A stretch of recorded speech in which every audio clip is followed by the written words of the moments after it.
Serangan Hamas demi memperjuangkan Palestina membuat kejutan yang dirasakan warga Israel pada Sabtu pagi di tanggal 7 Oktober lalu. Pada perayaan Simchat Torah, salah satu hari paling menggembirakan dalam kalender Yahudi, serangan besar-besaran Mesir Suriah yang dilakukan pada Hari Raya Yahudi dengan cepat berubah menjadi bencana bagi militer Israel yang saat itu tidak bersiaga. Israel berasumsi bahwa badan intelijennya akan mampu memberi bocoran kepada tentara IDF tentang adanya potensi serangan atau invasi besar-besaran jauh sebelumnya. Tapi serangan Hamas kali ini mematahkan stigma itu. Mereka diprediksi juga akan menanggapi ancaman dari militan di Gaza dengan lebih tegas. Ketika para analis politik mengecam Benyamin Netanyahu atas kegagalan tersebut dan jumlah korban yang semakin meningkat, Netanyahu menghadapi risiko kehilangan kendali atas pemerintahannya di Israel.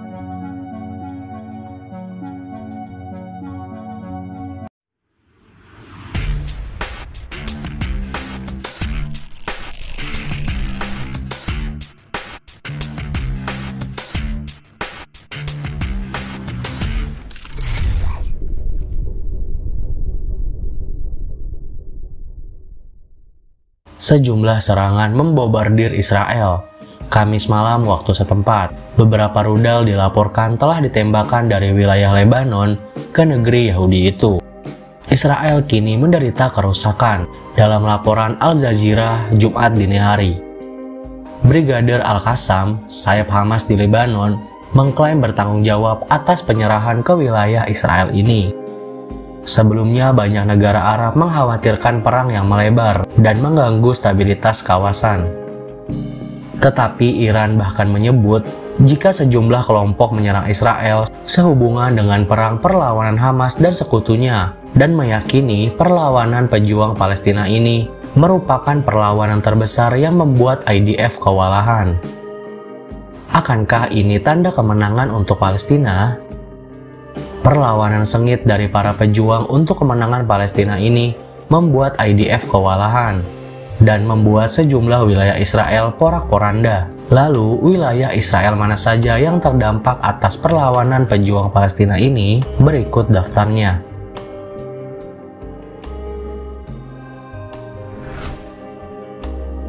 Yang pertama, wilayah Kiryat Shemona.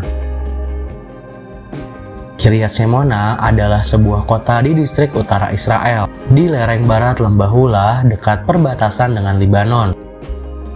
Atas serangan balasan dari pejuang Palestina ini, penampakan video juga memperlihatkan bagaimana sejumlah kebakaran terjadi. Roket dari pejuang Hamas tampaknya mengenai mobil-mobil dan bangunan di kota ini. Api juga menghentikan sejumlah kendaraan, namun tidak terlihat petugas memadamkan api. Selain Hamas, Hizbullah juga dilaporkan melakukan penyerangan ke wilayah ini. Dalam laporan yang sama, Hizbullah mengaku menyerang 19 polisi Israel dalam serangan terkoordinasi di wilayah Kiryat Shemona. Kelompok yang juga berbasis di Lebanon itu mengatakan mereka menyerang posisi militer Israel di sepanjang wilayah tersebut secara bersamaan pada pukul 3:30 waktu setempat. Dikatakan bahwa pihaknya menargetkan posisi tersebut dengan peluru kendali, tembakan artileri, dan senjata lainnya.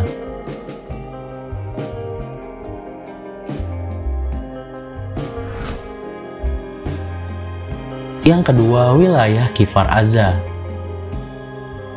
Pada tanggal 7 Oktober 2023 lalu, sekitar 70 militan Hamas menyerang wilayah Kfar Aza, sebuah kibbutz sekitar 3 km dari perbatasan dengan jalur Gaza. Pejuang Hamas membantai penduduk dan menculik beberapa sandera.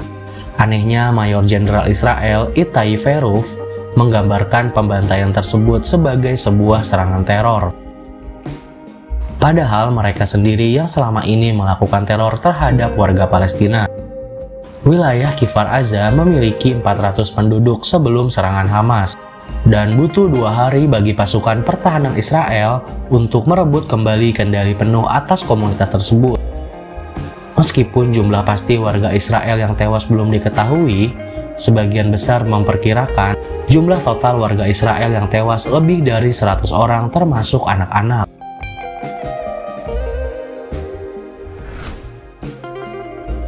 Yang ketiga, wilayah kota Tel Aviv.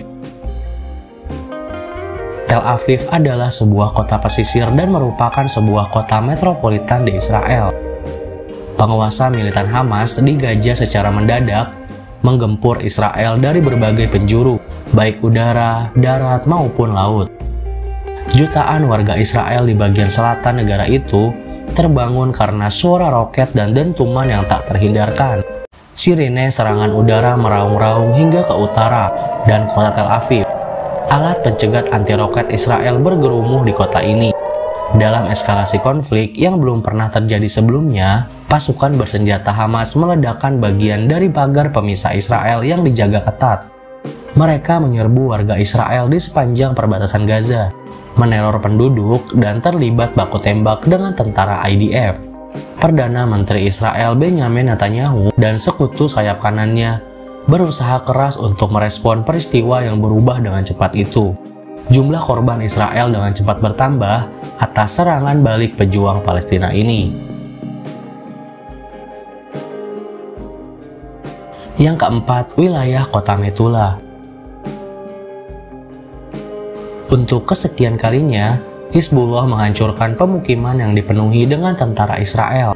Adapun pemukiman Metula yang terletak di perbatasan Lebanon itu langsung hancur lebur. Pemukiman Israel di kota Metula terus mendapat serangan bertubi-tubi. Atas serangan itu, pada Sabtu 9 Desember lalu, seluruh infrastruktur di kota ini tidak berfungsi. Selain itu, surat kabar Israel menunjukkan bahwa Hizbullah mengusir pemukim dari utara. Surat kabar itu juga mencatat bahwa tentara Israel telah memperkuat pasukannya di wilayah utara Palestina yang diduduki dalam beberapa pekan terakhir, karena Hizbullah menargetkan pemukiman dan situs di kota Metula. Terdapat kekhawatiran warga kota Metula yang semakin besar untuk kembali ke rumah mereka. Mereka melontarkan tuduhan terhadap pemerintah Israel yang mengabaikan warga sipil. Media Israel bahkan menggambarkan pemukiman di utara sebagai kota hantu, dengan bayangan pasukan Hizbullah di halaman rumah mereka.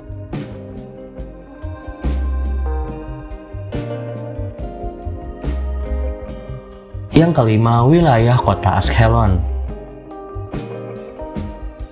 Salah satu kota yang terdampak paling parah adalah kota Ashkelon. Kota yang terletak di Israel Selatan ini terus-menerus diserang sejak 7 Oktober lalu. Dalam video yang diunggah militer Israel, bangunan di kota Ashkelon tampak hancur. Beberapa menit setelah serangan itu, tim penyelamat dikerahkan ke lokasi untuk mengevakuasi korban jiwa. Israel tidak merinci jumlah korban jiwa di kota Ashkelon secara khusus. Tetapi data korban warga Israel secara keseluruhan sejak Oktober lalu tercatat sebanyak 1.400 jiwa.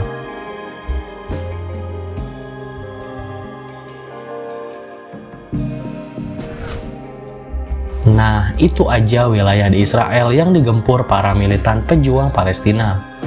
Jadi tetap doakan semoga Palestina merdeka dan para pejuang menang melawan tentara Israel. Terima kasih sudah menonton video ini sampai selesai. Jangan lupa klik tombol like, share, subscribe, dan bunyikan loncengnya biar kalian gak ketinggalan fakta menarik dari belahan dunia ini.